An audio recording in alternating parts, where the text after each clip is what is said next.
Hello and welcome to another episode of Double J's List. When you get a chance, please like and subscribe, and really appreciate it. Would help me out. Today I want to talk about a message I got from a friend, like a friend of a friend kind of situation. He messaged me and said, "Hey, I know you know a heck of a lot about these TDI. Actually, someone told me you know a lot about these TDI sport wagons, and I'm thinking about doing because I'm looking to save some money."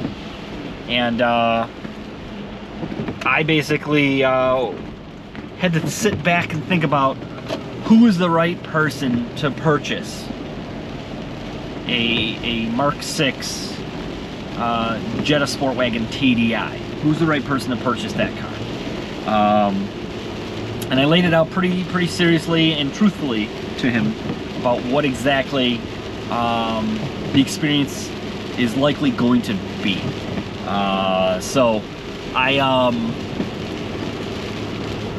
spell it out. First of all, if you're looking to save money in a vehicle ownership experience, a modern Volkswagen TDI is probably not the route that you need to go. There are much more cars out there that are better for saving money if you're looking to be frugal. Now, where I said that was, first of all, the fuel economy isn't as good as it should be, in my opinion.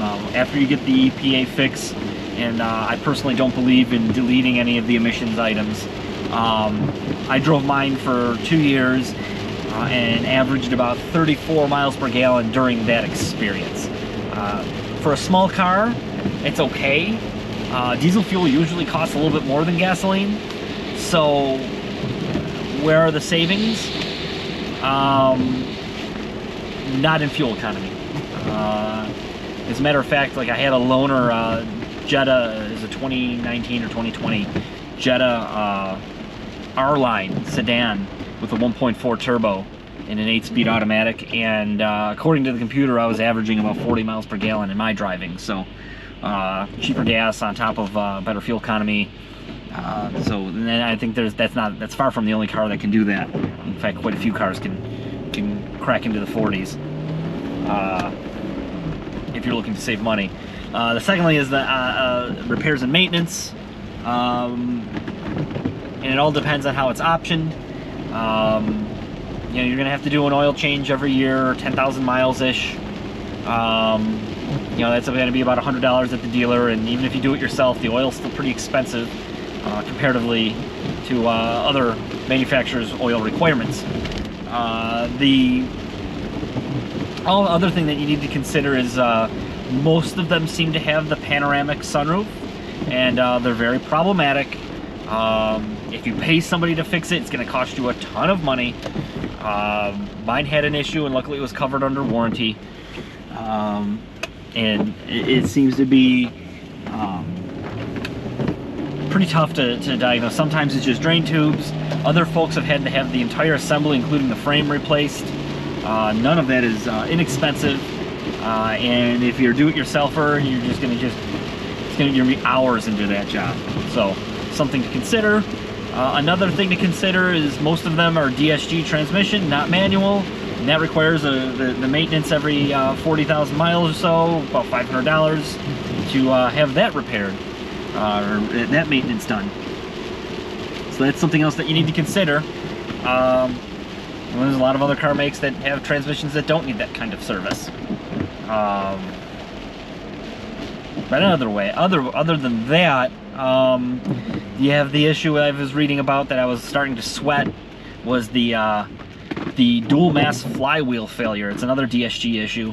Apparently something comes out of balance on the dual mass flywheel, and the cars will start shaking violently over a certain speed, making them pretty much undrivable. So that's another thing to consider. That appears to be around $1,000 to fix that. It seems to happen under 100,000 miles in a lot of cases. That's not something that people want to deal with. And then, you know, just other, you know, typical Volkswagen problems that come along the way. So the person that really should buy the car, it sounds pretty negative, is someone who really likes the way that they drive, quite frankly. I really did enjoy the way it drove. The power delivery is really interesting and neat. The turbo engine, you feel the turbo kick in. It's a very smooth diesel engine for what it is. They can run a long time as long as you just keep up on that maintenance. So that's just some of the things that you need to consider when buying one. But I urge you to not buy one because you're looking to save money. Realistically, just buy a Toyota, Honda, or Mazda product. That's if you're really looking to make your life easier, and as far as costs and reliability are concerned.